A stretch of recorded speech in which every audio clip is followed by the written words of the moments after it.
I've never had to do that before in my 30 years of construction.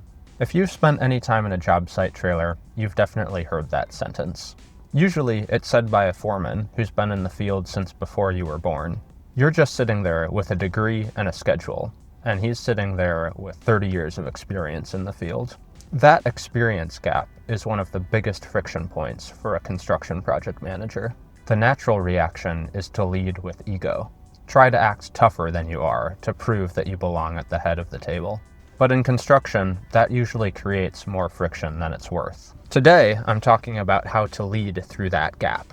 I'm sharing effective ways to manage subcontractors that have more experience than you, without having to yell or feel like you're putting on an act. If you try to lead with a title instead of the value you provide, you won't get the cooperation you need to finish the project on time. I want to show you how to shift from a focus on status to a focus on actually being useful to the crew, which is how you earn the respect of a veteran team. I remember working with a subcontractor who came from out of state to work on a specialized phase of the project. She was very experienced, but she was completely unfamiliar with our specialized environmental requirements and SWIP requirements here in California.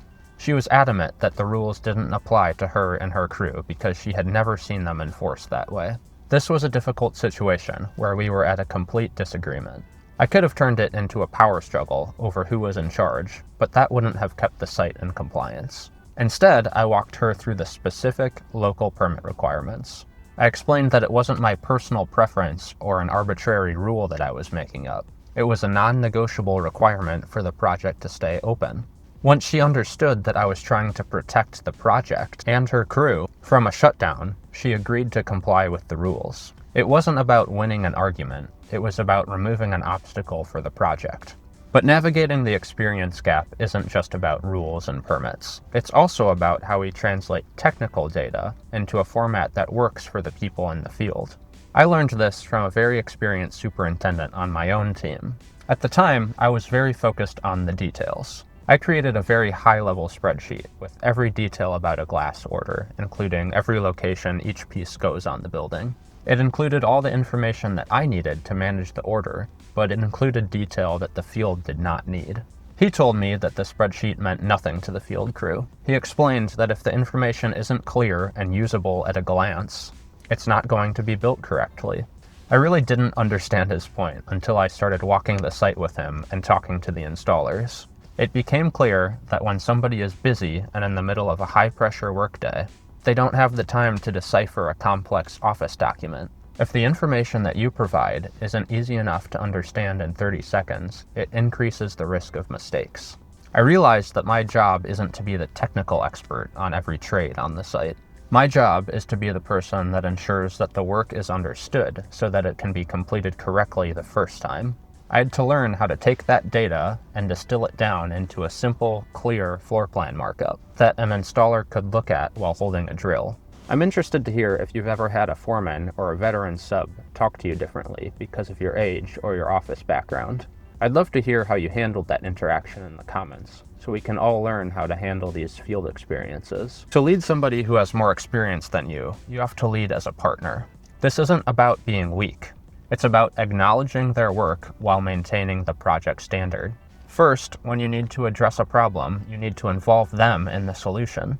You don't have to know the trade better than they do. You might say, look, you've seen 1,000 of these foundations before, so you know better than I do about how tricky this soil is. Based on what you're seeing today, how do we hit this spec without losing 2 days on the schedule? By doing this, you're showing respect for their time in the field, and you're using their knowledge for the project's benefit. You are the project leader, but they are the trade expert.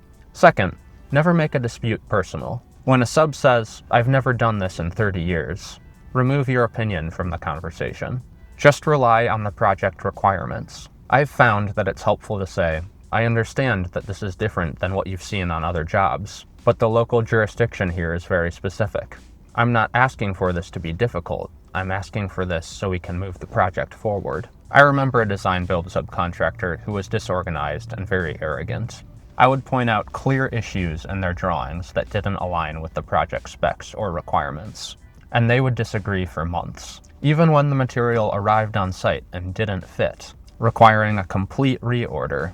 they still wouldn't admit fault. In those moments, I had to remain professional. I kept our communication focused strictly on the drawings and the project documentation, providing the facts they needed to eventually see the path forward. When you stay grounded in the documents, there's no room for ego to hide. Finally, the source of truth. I put a lot of effort into reviewing the shop drawings and submittals. I'm not doing it to find fault in the sub. I'm doing it to protect the project schedule. These days, project schedules are so compressed, we can't afford to make a mistake that could have been caught during the review process. Even if the mistake is the sub's responsibility and cost, it is ultimately my problem because it impacts the timeline. This is also why I've learned it's okay to say, I don't know. You don't need to freeze or stumble over your words. People respect it when you say, I don't know the answer to that yet, but I will look into it and follow up. But there is one requirement for this to work. You have to follow up. I use a simple rule. If I tell a sub I don't know, I have 24 hours to follow up and give them an answer or a status update. The follow-through is what builds lasting respect. If you show up to the trailer with a clean, simple look ahead and an answer to every RFI, people will stop seeing your age and start seeing the value that you bring to the project. I lead this way because my coordination directly impacts the workflow and the environment for everyone on the project. My faith is my foundation for how I handle these relationships. There's a principle that whatever we do, we should work at it with all our heart, as working for a higher authority than just for human masters. When I walk into the trailer with a difficult subcontractor, I'm not just answering to the owner or my boss. I'm answering to a higher standard of integrity.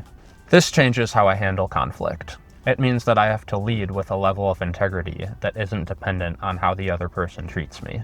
I try to follow the wisdom of being quick to listen and slow to speak. In construction, everyone wants to be the loudest voice in the room. But I've found that when you listen first, you gather the data you need to make the right call, and you keep your ego from complicating the situation. If I let my ego get in the way of a good relationship with a sub, I am failing the project. My peace at home depends on my integrity at the job. I don't want to bring the stress of a frustrating job site back to my family.